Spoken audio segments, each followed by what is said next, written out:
Welcome to Buckets, coming to you from the Tommy John Home Studios. My name's Matt Moore. I'm the senior NBA writer for the Action Network, coming to you with this, our pregame show for the NBA Finals Game 2 between the Oklahoma City Thunder and the Indiana Pacers. Joining me to break it all down, give best bets, talk about the market, and give a little idea of how to approach this from a value standpoint. We've got Kyle Murray from Roto Grinders at KMurDFS, KMURRDFS. You can catch his projections all week long on Roto Grinders across the sports and the sportsings and all the sports balls. And joining me, Gilles Gallant, host of the Touchdown Show, three-point prop master extraordinaire. He's been great in these NBA playoffs. I've really appreciated Gilles' contributions coming in and helping me out with buckets, as we've got we have a large cast, but many of them have complicated schedules, and Gilles' been absolutely phenomenal helping me out with all these.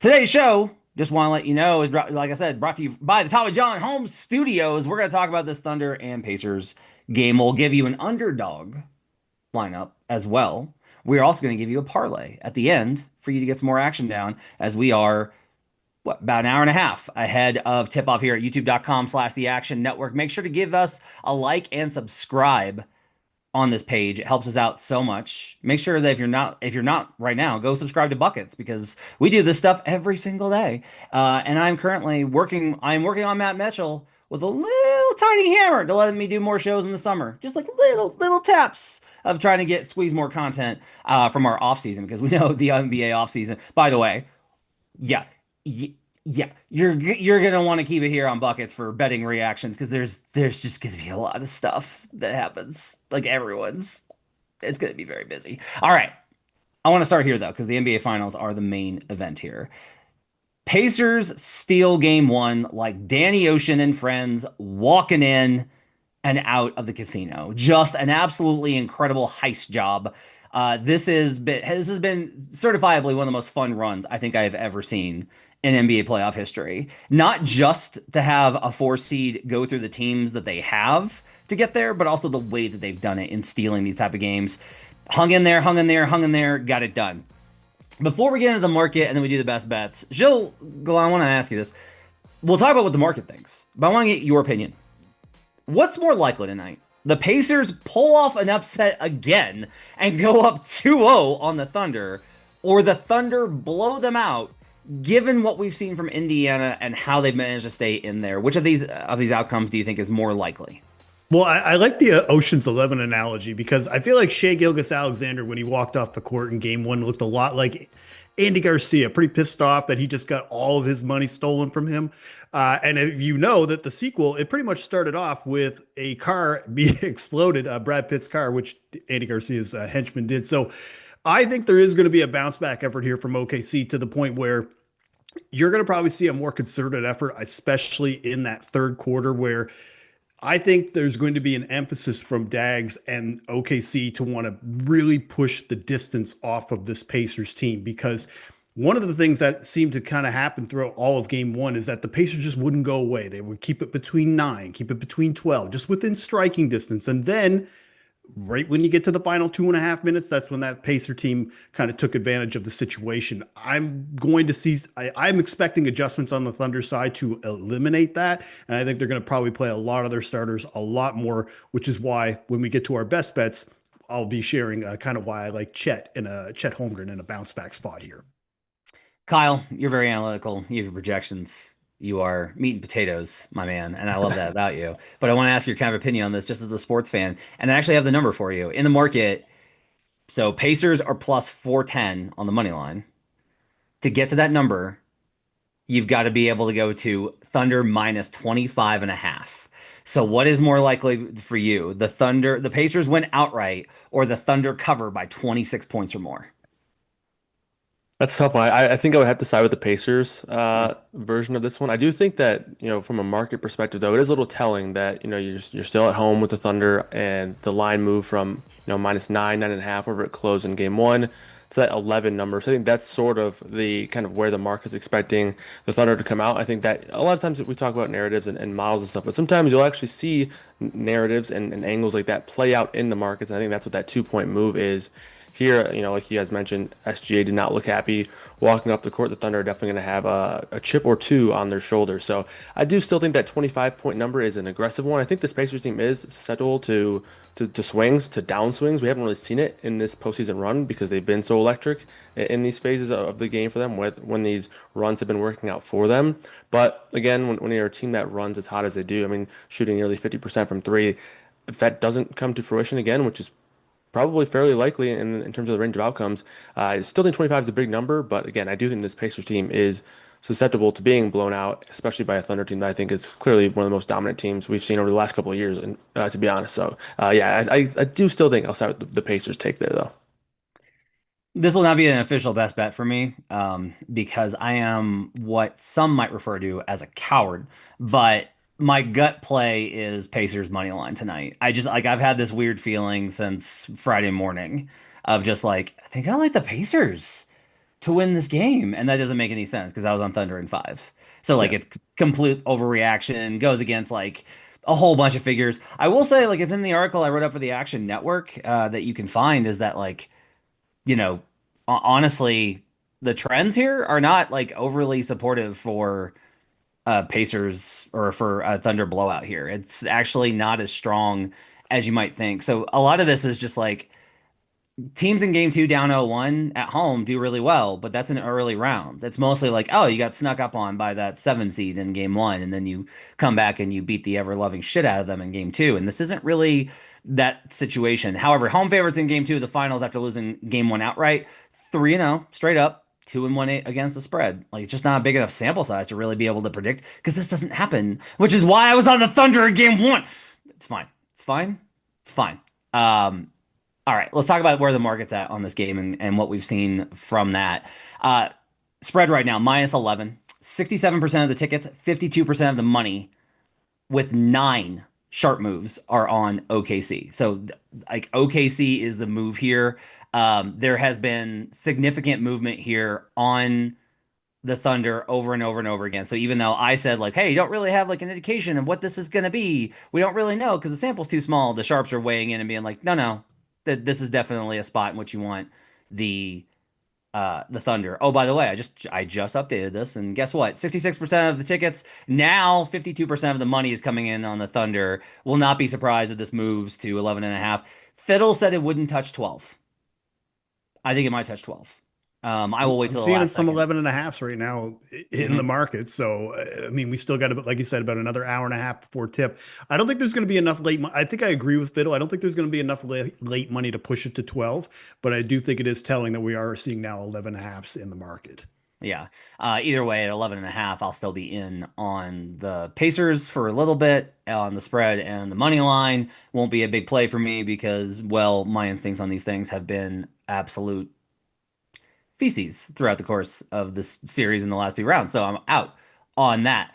Total, though, I am a little bit more confident in. So the total has been interesting on this where opens 225 and a half, immediately gets bet up, immediately gets jammed up. It's down 228 and a half, and the splits on it are fairly hilarious. You have 90% of the tickets, 90% of the money on the over, and sharp action on the over as well. We got two sharp moves on the over here.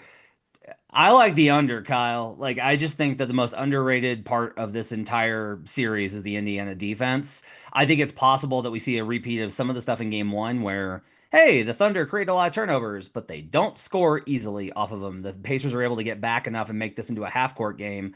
I think if anything slows down, it's going to be the Pacers offense. Not necessarily because of the shooting. Like, they've shown they can shoot like this. Just think OKC can play some stuff a little bit better. I still think that this is a little bit too high. I like the under here at 228 and a half.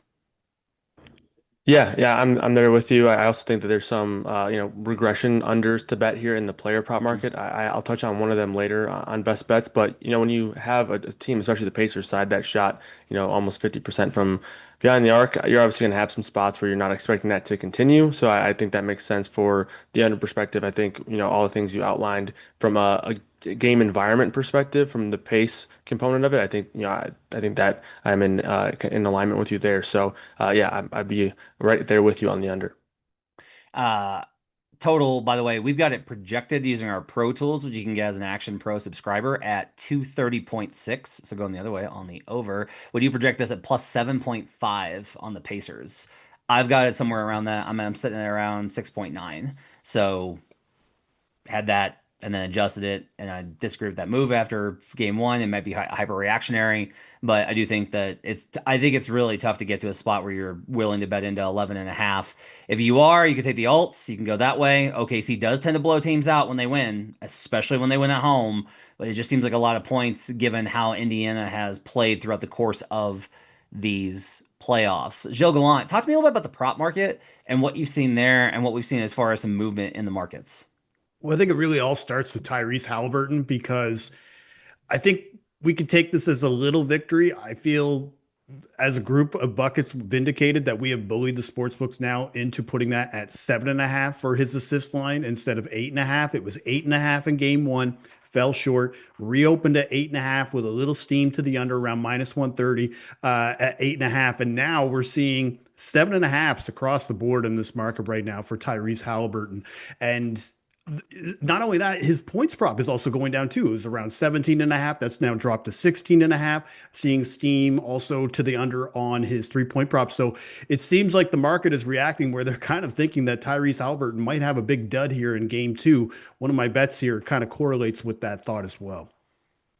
We're due for that because there's a circular pattern of Tyrese Haliburton is overrated and trash.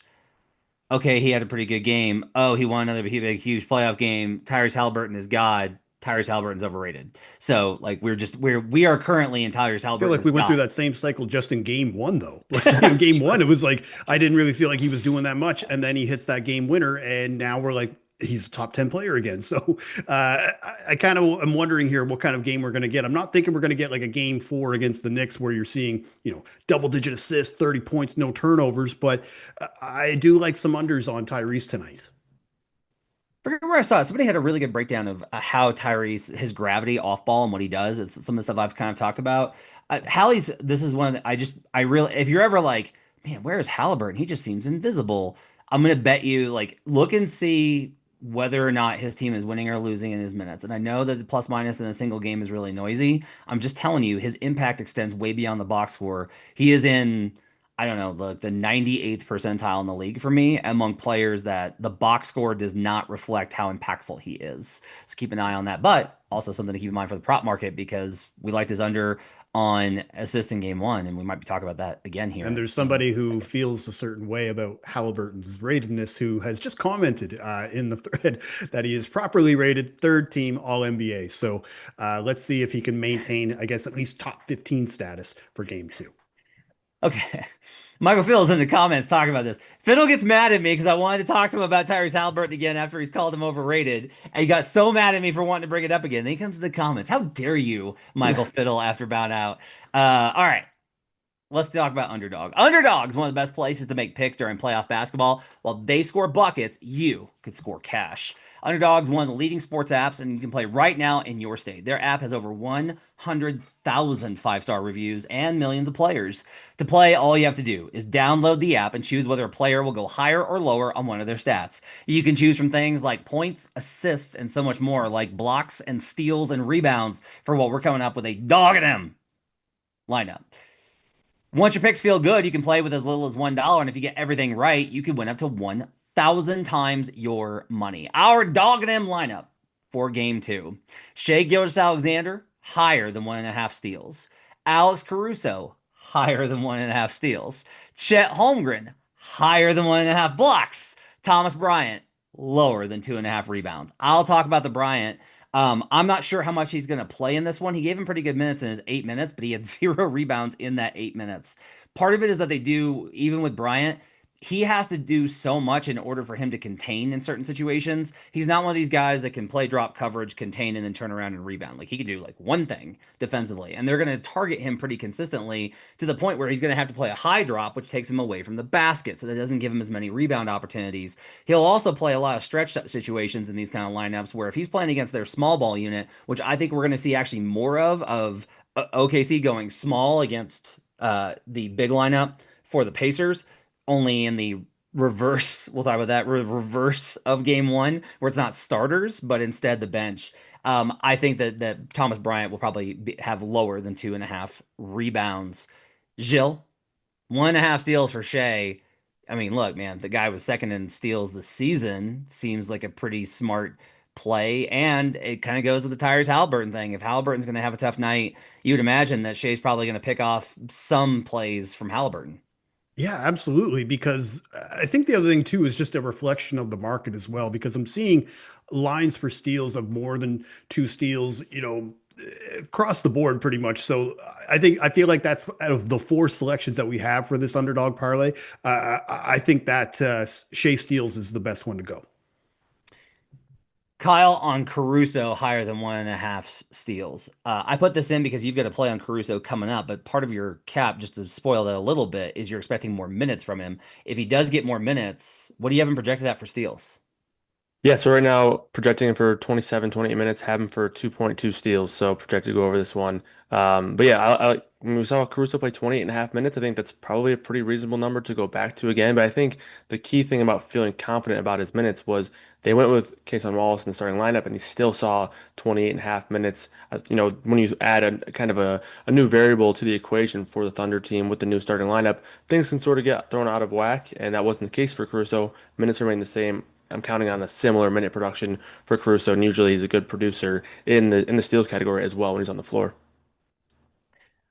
Okay, that's our dog and him lineup. 6.35 if we hit them all. Flex gets up to 3.81 times your money on Underdog. Download the Underdog app and sign up with promo code Buckets100 to unlock a special offer of up to $1,000 in bonus cash when you make your first deposit. That's promo code Buckets100. Must be 18 plus, 19 plus in Alabama and Nebraska, 19 plus in Colorado for some games, 21 plus in Massachusetts and Arizona, and present in the state where Underdog Fantasy operates. Terms apply, void in Colorado. Concerned with your play? Call 1-800-GAMBLER or visit ncpgambling.org. In Arizona, call 1-800-NEXT-STEP or text NEXT STEP to 53342. In New York, call the 24/7 Hope line at 1-877-8-HOPE-NY or text HOPE-NY. It's that time. Let's do some best bets for game two of the NBA Finals between the Oklahoma City Thunder and the Indiana Pacers. Kyle Murray, what do you like for game two? Yeah, game twos have been fun for me from looking at where I think overreactions or underreactions are occurring. So I got three player props here. Alex Caruso over 14 and a half PRA, Pascal Siakam over 25 and a half points and rebounds, and then Isaiah Hartenstein under 9.5 points and assists. Gilles Gallant, what do you like? Yeah, so I'm going to be stubborn and I'm going to run back Chet Holmgren PRA, but it has dropped from 27 and a half of what I bet in game one down to 24 and a half, which I think is too much of a drop. I'll talk about that in a little bit. And also, I found another angle way that we could fade Tyrese Haliburton if you weren't able to get the under 8.5 assists. And I'm going to be taking under 2.5 3-pointers. I grabbed that at minus 120. Okay, I'm on the under 228.5 and very popular, heavy market prop here. I'm taking Isaiah Joe over 6.5 PRA because I just wanted something random on this game. Kyle, let's talk about Caruso. We talked about him a little bit here with what you've got him projected at for minutes. Give me the full cap on Alex Caruso over 14.5 PRA, expecting a pretty big night from the demon in the backcourt. Yeah, definitely. I mean, first of all, the rebound production was excellent from him. Six rebounds in that game. When you saw, sort of schematically, some of the bigs weren't able to have the same sort of rebound opportunities. Obviously, Hartenstein had pretty good production when he was on the floor in limited minutes, but Holmgren only 5 or 6 rebounds. So that's opened up some things for some of these other wings, and Caruso benefited from that in a pretty big way. So he had 6 rebounds, 11 points in game one. So he cleared this number in game one without having, much assist production as well. So I like this number for Caruso from a minutes perspective. Touched on that already. Played 20 and a half minutes in game one. And I think that gave me encouragement to project 27, 28 minutes again for Caruso despite the starting lineup changes. And when having him at that number, having for 11.1 points, 3.5 assists, and 4.6 rebounds in this game. So right over 19 PRA rather than the 14 and a half here. And this number is also at 15 and a half on some other books. So over on DraftKings where you can get this at 14 and a half, also available at MGM and Fanatics. So definitely doing some odds shopping there on this 14 and a half number. Definitely think there's some value here. Okay. Chet Holmgren over 24.5 PRA. Gilles, talk to me about this prop as well as give me some perspective on the unexpected and, in my opinion, very foolish lineup change for Mark Daigneault in game one. Yeah, I got caught with my pants down on this one because in game one, I was already very comfortable feeling at 27 and a half with Chet Holmgren for his PRA. And then as we see it, they announced the starting lineup. Hartenstein is out. Chet Holmgren is going to be the center. That made me think, oh, wow, that's a minutes bump likely for Holmgren. And it was not. And that was a huge F up by Coach Dags because this ended up actually closing at 28 and a half. And now we're seeing 24 and a half because that starting lineup change has completely messed up the front court rotation. I also just felt like Coach Dags, they did not need to go small so early. Let them react to you. As a result, Chet only ended up playing 23 minutes in game one, never really got into a rhythm. Saw there was 2 or 3 layups that he missed that normally he does make. I think we're going to see him back to 30 plus minutes in this game. And if we clear that minute threshold, that is when I feel very comfortable taking the over on this PRA prop because in 8 playoff games, when he has played 30 or more minutes, he has cleared this number in all of them, averages 29.6 PRA in those games. And I guess the one thing that is encouraging is despite playing only 23 minutes, he still was tied for the team lead in 11 rebound chances.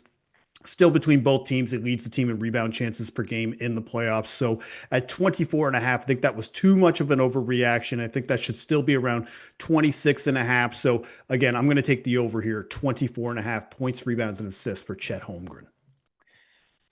I'll be very curious to see what he does, right? Because it's almost like now he's kind of stuck. Because if he just abandons it and goes back, then they're like, all right, I guess we're going back to this, right? And if he doubles down, I think that's also a mistake. Because my problem was less about who he played and when, or like who he played and how much, as it Mhm. was when he played it. Like they went small versus Siakam Turner, and even with the turnover margin, they still only wound up like a +2. And then that meant that like Chet wound up on bigger lineups, and that's not good for him. And then Hartenstein wound up on small ball lineups, and that's not good for him either. And then they close with small, with super small versus too big. It was just like It made that. no sense. I felt like Daigneault was trying to counter program Indiana, and you should not do that. Like if you are the Oklahoma City fucking Thunder. Okay, you won 68 games. You have the best point differential in NBA history. You have the high ground. Tell Anakin that, for the love of God. Otherwise, you get I mean, you could shot down. argue that Chet is the third best player in this series. I don't really feel like that's, you have to argue too much for that. And that to me is roster malpractice to play him less than 25 minutes in an NBA Finals game. Well, let's talk about who the actual third best player in the series is and talk about Pascal Siakam. Kyle, what do you like about Pascal Siakam over 25 and a half points and rebounds here? I like this bet a lot. Yeah, obviously, we did the series preview, and I talked about Pascal Siakam, how I liked his, series leader rebound props play that got to a pretty good start in game one when he had 10 rebounds, also scored 19 points, but played 35 minutes, and realistically, he obviously cleared this number fairly easily. The volume was fine, but I think that there's still a lot of meat left on the bone from a volume perspective here for Siakam. And again, he's usually a pretty efficient scorer. So when he gets the volume, I'm typically expecting pretty solid production for Siakam.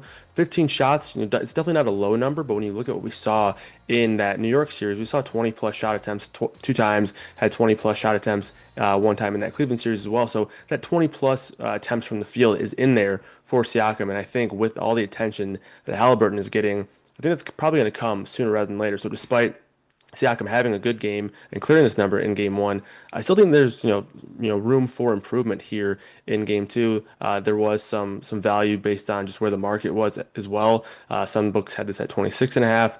You can get it at 25 and a half pretty much everywhere. Best number is over on FanDuel -120. But in terms of the overall take on Siakam, it all comes down to volume here at that 34, 35 minute mark. 20.1 points is where I have him projected, 7.7 rebounds, which is second highest in the game here. So again, still like that series prop from pre-series. And again, like him here once again at over 25 and a half points and rebounds tonight. As a brief interlude, I just have to point out the comments here at youtube.com/the Action Network with some absolutely just gems. There's a Nat Turner who's promoting the Pacers and how they're going to win the series, and somebody with Shea Otani as a hat tag says, "At Nat, are you related to Miles?" And Nat responded, "I'm related to Money, which I'm going to win when the Pacers wrap this thing up." Phenomenal. 5 stars. Also, based off of my high ground comment, Mock Rivers says, I see through the lies of the Jedi. Shout out to Mock Rivers. We'll talk about your bets coming up in open run in just a few. Okay, let's talk. I'll real quickly Isaiah Joe over 6.5 PRA. Um, for me, this is when I went through the tape and I kind of sat down and I watched everything and I looked at the metrics. One of the things that really stands out is that the Thunder were very short on shot creation. This is what they did. The Pacers, you remember all those times that you saw Shai Gilgeous-Alexander splitting the double and getting downhill and getting to the rim for layups? Yeah, that wasn't an accident. That's on purpose. If you look at how wide Miles Turner or Tyrese Haliburton is, that coverage that they're using to turn him in is purposeful. They're barreling him into a lane with a defender underneath. Now he kept making layups because Shai Gilgeous-Alexander is really good, but you know what also happens then? No one else touches the ball. No one else gets to touch the ball when you do that. The Thunder are probably going to try and change that up by diversifying a little bit, not only of their sets, but also I think of the rotation and who handles the ball. They have played primarily like Alex Caruso and Aaron Wiggins and obviously like Lou Dort a lot, and Cason Wallace. But one of the things that if you're looking at this and you're like, we need another creator on the floor that they have to respect who can, after you drive, kick, who can create in those situations and not just take threes. Isaiah Joe's your best option. They worked a lot this year on Isaiah Joe running the second unit, and he's been a good ball handler for them. I understand the hesitation here. If you're like, look, man, he hasn't really been part of the playoff rotation. I get it. But AJ Mitchell played in game one. Kenrich Williams played in game one of the Wolves series. I legitimately think that a logical conclusion, if you were an OKC coach looking at what happened in game one, you're not losing. Like, it's not like Isaiah Joe is a terrible defender. Okay. It's not Jordan Clarkson. You can, no offense to Jordan Clarkson, good player. But like, you can put Isaiah Joe on the floor and he's still an okay defender. You're still fine there. So I think adding Isaiah Joe in here, can't get points and assists. Couldn't find that in the market. If you can get that, grab it. But I could find points, rebounds, and assists. Went that direction. So I like that over 6.5. Gilles Gallant. I love this bet. This is an interesting way of attacking the Tyrese Haliburton stuff. So I'm on the under on assists again. We're on the under for his series line again. I'm gonna keep betting it. But you're taking a different approach with Tyrese here, and I think it's really interesting on under 2.5 threes. Talk me through the cap. Yeah, and really it's because I missed the boat on the under 8.5 assists for this game. By the time I looked at it, it was minus 155 to the under, and then it moved even more now to I'm seeing minus 110 to the under for 7.5 in some spots now, which is kind of right around that price where I kind of don't want to play it anymore at this point. But here's where I would suggest a way that we could find an alternative, and that's taking under 2.5 3-pointers. So one of the things about Tyrese Haliburton is he's not actually shooting that many threes in the playoffs. It's 7.1 attempts per game, which is a career low for him. 33% from 3-point, and there's a lot of trends that kind of back it up as well. He's gone under this in 4 of his last 5 playoff games, 11 of 17 playoff games overall for a 64% hit rate to the under. And this has gone under in 5 of 6 games versus the Thunder as an Indiana Pacer. But I think what we saw after that game winner in game one is I feel the Thunder are going to go all out to ensure that Haliburton just does not get those kind of shot attempts. And we saw at halftime, they did make those adjustments because in the first half, he was 2 for 5 from 3-point, and then he only had 2 more 3-point attempts the rest of the way. So they were able to kind of go over those screens, and they really kind of pushed him out of position where he didn't want to take those 3-point attempts. So I think as well, there is a non-zero chance that this game could obviously get really out of hand. And if that is the case, then Indy might just say, you know what, we got our game one, wave the white flag. Let's go back home and try to see if we can get 2 more at home. But again, the assist part, here's where the correlation is. So in 7 playoff games where he's had 8 assists or less, so we said played 17 playoff games, in 8 of them, or pardon me, in 7 of them, he has had 8 assists or less. When he has 8 assists or less, he has gone under his 3-point prop in 6 of 7 games. And in those games, he's only shooting 34% from 3 points. So I think that's the key here is that when the offense kind of sputters, whether from an assist standpoint, so does his 3-point shot. At least that's what we're seeing so far in the playoffs. So I'm hoping that trend continues. And I think that this is just going to be a Haliburton stinker. And if it is, then we all get paid under assists and under on 3-point. But I'm going to take Tyrese Haliburton under 2.5 3-pointers. You know what I bet the correlational variable there is? I bet it's his usage rate. I bet that it's because it's not that like Halliburton shoots himself out or struggles or makes bad passes. He just disengages. Like he's very much a let the game come to him. And the Pacers are that way as a team. I wrote about this today that one of my favorite things about them is they take whatever shots you give them and make them. So if you're like, hey, we're gonna give you short mid-range shots, no problem. We'll take and make those. If you're like, we're gonna give you open corner threes, not a problem. We'll take those. Like there's no shot that they're uncomfortable with. And I think that's really been one of the advantages of them in the playoffs is that look, it's great to make all the shots, but it's also better when you're able to be like, we're going to make all the shots that you specifically want to allow us. When you take away that edge for the defense, I think it's really frustrating for teams trying to get that handled. This is an interesting one, Kyle, for the last one of our best bets here. Isaiah Hartenstein under 9.5 points and assists. This is a really interesting one because I feel like everybody's got their opinion on what the rotation for the Thunder is going to be in game two. Talk me through why you want the under 9.5 points and assists on Isaiah Hartenstein. Yeah, I mean, I think first of all, I guess it's not super unlikely that they, or it's not completely out of the question they go back to a different starting lineup.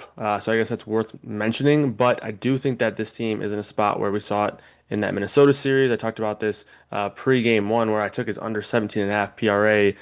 Obviously, a little bit unlucky there, in my opinion. He had 18 points and rebounds in just 17 minutes. So going to the points and assist number here, when you look at where I'm projecting from a minutes perspective, I'm actually projecting him to play more minutes than he played in game one. I have about 18 and a half, 19 minutes here. And even in that number, still projecting him under this number here for about 6.1 points, 2.2 assists. So still like the under here. But again, I think that there's actually room for regression in terms of from a usage perspective. And, efficiency should be fine for him. Obviously, a lot of his shots are going to be close to the basket, but he took 5 shots in 17 minutes. And that actually, I don't think is something that he's going to continuously count on here. I don't think he's a complete net zero from a volume perspective, but I do think that there's other guys who are going to be getting involved from a shot making and shot taking perspective before Hartenstein in these minutes. So, again, it all comes down to the minutes projection for me and kind of where I think the market's at.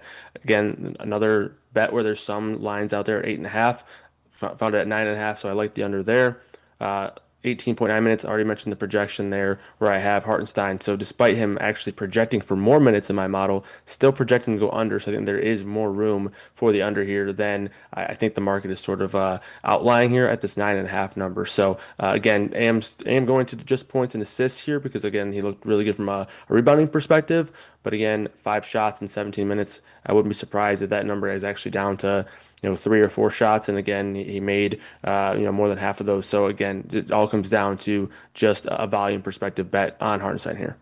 I can give you my crack analysis, but instead I'll just lean on somebody smarter than me. How about Zach Lowe, who made a point of mentioning on Bill Simmons' podcast that what the Pacers did was actually, I find this fascinating. The Pacers' entire defensive approach in game one was they mimicked what the Thunder do. Hey, we're going to pack the paint and we're going to leave you wide open from three and we're going to dare you to shoot. How about that? Like your guy can get loose and shake and score all these points, but that's it. That's all you're getting. And so by packing that paint, especially what you take away those lobs to Hartenstein. You take away the floater to Hartenstein. You take away those opportunities for him.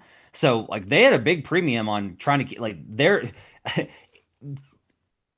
for them to have won on a game winner, one of the coldest game winners in NBA history, the coldest game winner in finals history. No push off, by the way, Jordan. Um, their defensive game plan was actually phenomenal because what they did was they took away all the easy stuff. They limited the transition stuff. They limited points off of turnovers. Like the game plan overall, if you're just like, yeah, if you take away the fact that they turned the ball over 20 times in the first half, was really good. And this was actually a big part of it. So I actually think taking the points and assist part of this and leaving out the rebounds is actually pretty smart because there's an opportunity for Hartenstein to play more and play effectively and still not get here on this number. Gilles, I kind of want to know what you think about this.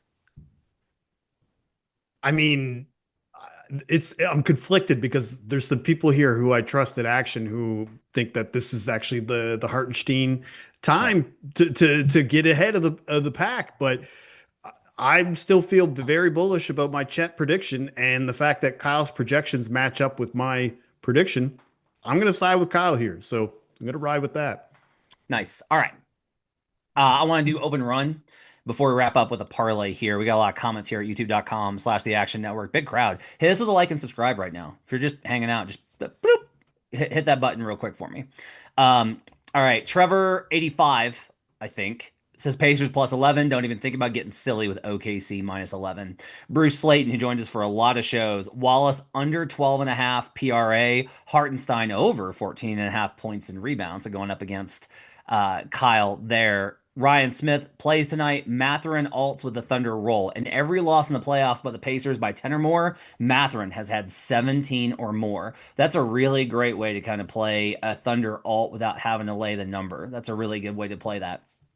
Um, we've got Andrew Law says he's going to take the Pacers series instead of the money line. If you think that they're winning, obviously, because they're going to go up 2-0, the series I do think is done. Nobody's come back. But then again, trends have not mattered in these playoffs. So I don't know, Laws. I'm not quite sure on that one. Brian Rhodes says I heart double double is plus 500. Asks why. The Well, points.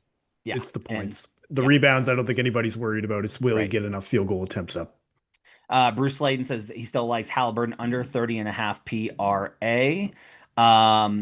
We've got Jalen Williams over 1.5 3-point field goals made by Jordan Dixon Reed in the comments. I love I that like one. We'll that talk about one. that one. We'll talk about that one in just 1 second.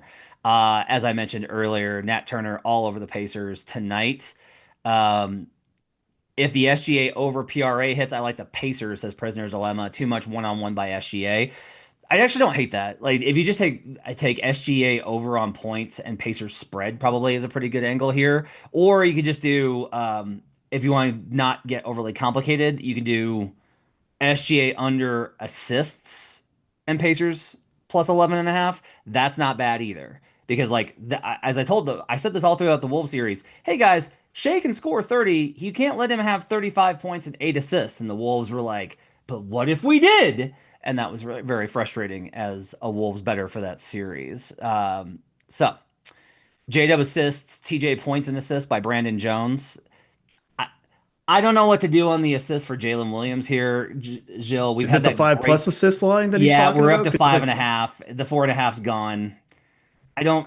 I know he had 6 last game. Kyle, what do you look that up real quick while I'm talking to Jill about what you've got Jalen Williams projected for they got it assists? projected plus money to the 5.5. Yeah. Okay. I mean, if you could get like a minus 130, minus 140 for 5 plus assists anywhere, I don't know if that exists, but if it does, that would probably be my threshold about as how far as I'd want to go.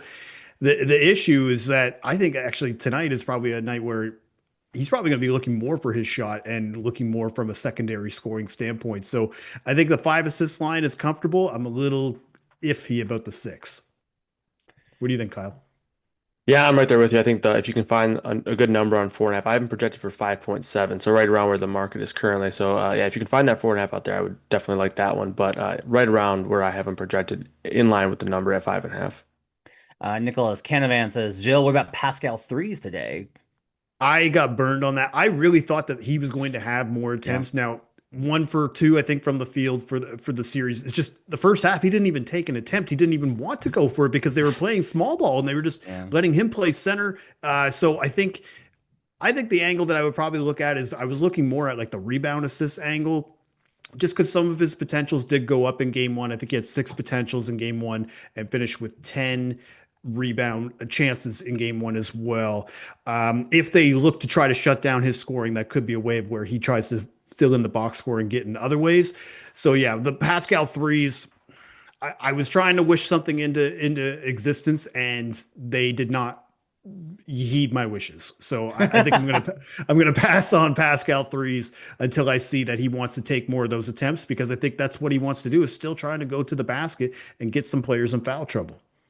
One of the things I want to do next year is I'm going to get a sheet together for us during the playoffs, and we're going to put like series props that each of our contributors likes, and then we're going to try and kind of track them throughout and track our pattern of like I'm off this. I'm back on it. Those type of things. I think it'd be smart and fun to kind of see how we go throughout because like the matchup doesn't change, right? So like you wind up in these weird, interesting kind of spots. All right, let's do a parlay before we get out of here.